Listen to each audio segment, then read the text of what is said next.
दूसरों के सुख से दुखी क्यों? संसार में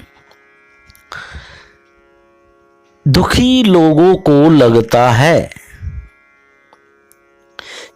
कि पापी लोग मजे से रहते हैं और अच्छे लोग दुखी रहते हैं। ऐसा क्यों होता है? भगवान ऐसा क्यों करता है? लेकिन ईश्वर कभी गलत नहीं करता। वह परम न्यायाधीश है और हमेशा परम न्याय करता है। शायद हम उसके न्याय को समझ नहीं पाते।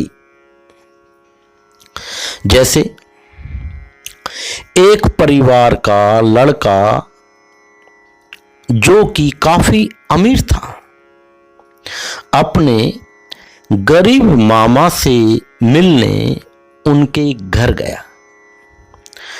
मामा ने अपने घर में अपने भांजे का अपने सामर्थ्य अनुसार उसका स्वागत किया और दुखी मन से खाने और पीने की, सोने की, उठने बैठने की व्यवस्था करी। मामा दुखी था क्योंकि उसका भांजा पैसे वाला था और वह सोच रहा था, काश मैं भी अमीर होता तो अपने भांजे की अच्छी तरीके से खाने पीने, रुकने और बैठने, सोने की व्यवस्था करता। लेकिन भांजा प्रसन्न था। मामा के यहां जो भी रूखा सूखा भोजन और फटे पुराने बिस्तर मिले, उस पर सोकर भी मामा और भांजे दोनों ही प्रसन्न दिख रहे थे। लेकिन मामा जो है अंदर से थोड़ा दुखी था क्योंकि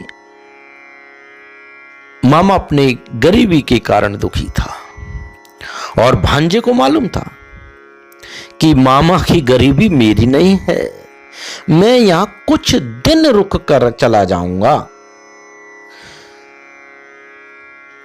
मैं यहां हमेशा के लिए नहीं आया हूं और अपने अच्छे कर्मों के कारण मुझे सुखी, समृद्ध और धनी परिवार मिला है और मामा मेरा इतनी अच्छी मेहनत करते हुए भी केवल भरण पोषण का ही इंतजाम कर पाता है, क्योंकि ईश्वर से कभी गलती नहीं होती और मेरे मामा ने कभी अनजाने में या जानकर कुछ ऐसे गलत कर्म किए होंगे जिसके कारण मामा गरीबी के दलदल में फंसा हुआ है और सबको अपने अपने कर्म फल भोगने ही पड़ते हैं।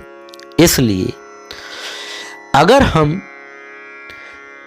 किसी कर्म को करते समय इस प्रकार से ध्यान रखें कि अगर गलत करेंगे तो उसका फल गलत ही मिलता है, तो शायद हम कभी गलत कर्म कर ही ना सकें। जय गुरुदेव।